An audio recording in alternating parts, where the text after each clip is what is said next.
You are standing at a movie theater concession stand. You are hungry, but you are also rational. You see the menu. A small popcorn is $3, a large is $7. Your brain immediately runs the logic $7 for corn and salt. That is robbery. You're about to order the small to save money, but then, you see a third option. The medium. The medium is priced at $6.50. Suddenly the math in your head changes. You stop comparing the small to the large. Instead, you compare the medium to the large. You think, wait, for just 50 cents more than the medium, I get the massive bucket. The large isn't a ripoff anymore, it's a deal. You walk away with the $7 bucket, feeling like a financial genius. But here is the cold, hard reality. You didn't win, you lost.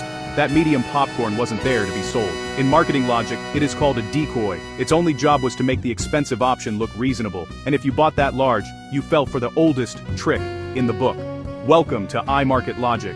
Today, we are going to deconstruct the invisible psychological weapon that costs you thousands of dollars every year, the decoy effect. This isn't just a theory I made up, this is hard science. Let's look at a famous experiment conducted by Dan Ariely at MIT. He stumbled upon a subscription page for The Economist magazine.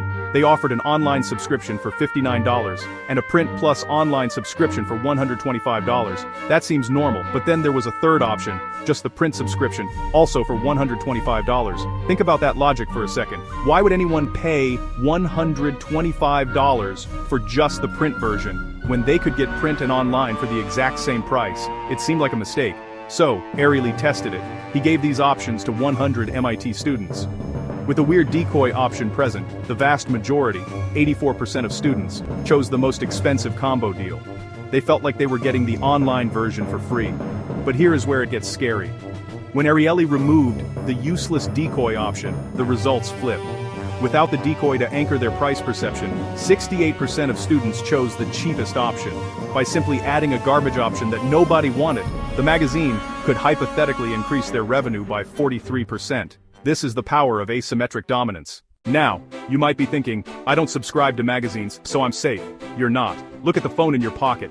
Apple is the grandmaster of this logic. When a new iPhone launches, they don't just give you one phone, they give you a ladder. You have the base model with 128 gigabytes of storage. It's expensive, but manageable. Then, for $100 more, you get double the storage. Then, for another $100, you get the Pro model. Then the Pro Max. When you look at the prices individually, they are high. But when you look at them as a ladder, the jumps between them seem small. It's only $100 more for the better camera, you tell yourself. It's only $100 more for the bigger screen. The 256 gigabyte model often exists just to make the 512 gigabyte model look viable.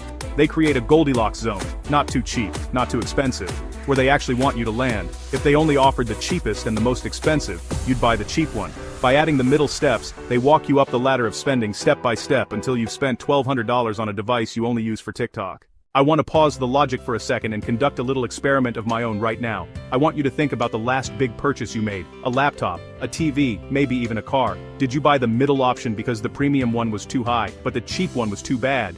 If you realize just now that you fell for the decoy effect in the last 6 months, I have a deal for you. I am exposing these secrets so you stop losing money. If I just made you realize you've been played by a pricing menu, you owe me a subscribe. That is the trade. I give you the logic, you give me the sub. Deal?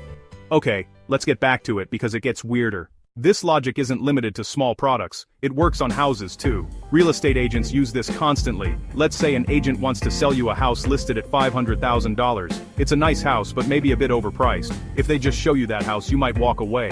So, what do? They show you a decoy house. They take you to a nearby property that is the same price, $500,000, but it needs a new roof. The kitchen is outdated and it smells like wet dog.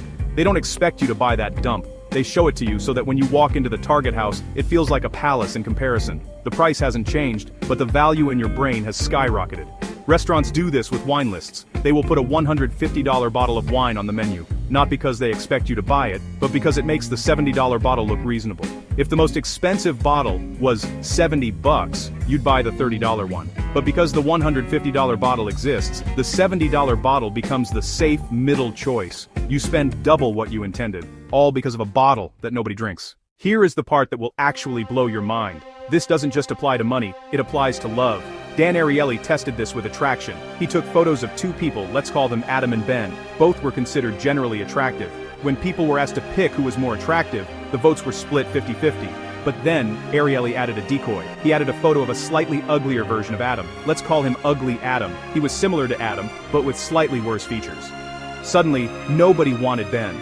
The vast majority chose the original Adam. Why? Because we don't have an internal value meter for beauty. We only know how to compare things. Original Adam is clearly better than Ugly Adam, so our brain takes a shortcut and decides Adam is better than everyone, including Ben. If you are going out to a bar to meet people, bringing a friend who looks similar to you but is slightly less dressed up might actually be the most logical marketing strategy you can use.